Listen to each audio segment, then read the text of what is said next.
हाय, आपण पुन्हा एकदा भेटतो आहोत नव्याने नवीन विषयासहित. आज आपण जाणून घेणार आहोत मुलांचे सेन्सरी इश्यूज कुठले कुठले असू शकतात. अगदी थोडक्यात जाणून घेणार आहोत. जसं की मूल पायात सॉक्स घालायला नाकारतं आहे. मुलाला पायात सॉक्स नको आहेत किंवा डोक्यामध्ये टोपी नको आहे मुलाला. मग ती उन्हाळी टोपी असू देत, हिवाळी टोपी असू देत. बऱ्याच वेळा पायऱ्या चढायला उतरायला मूल घाबरतं आहे. मूल सगळ्या प्रकारचे पदार्थ खात नाही आहे. मूल ठराविक टेक्स्चरचेच कपडे घालायला प्रेफर करतं आहे. सगळ्या प्रकारचे कपडे घालत नाही आहे. मूल विनाकारण रडतं आहे जोरजोरात किंवा मोठ्या आवाजाला मूल घाबरतं आहे किंवा कोणाचा रडण्याचा आवाज मुलाला नकोसा वाटतो आहे किंवा असे काही वस्तू आहेत की ज्या कधीतरी बघितल्या मुलांनी. मोठ्या अशा वस्तू आहेत की ज्या कधीतरी बघितलेल्या असतात.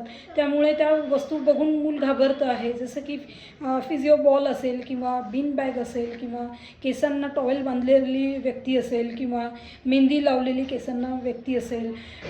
तर अशा प्रकारची अचानक अशी लोक त्याच्यासमोर आली तर त्या लोकांना मूल घाबरत असेल. दाढी वाढलेले लोक असेल तर त्यांना बघून घाबरत असेल किंवा मोठा असा चष्मा लावलेले लोक असतील तर त्यांना बघून घाबरत असेल. तर हे कुठे ना कुठे मुलाचे सेन्सरी इश्यूजची लक्षणं मुलांमध्ये असलेली दिसतात.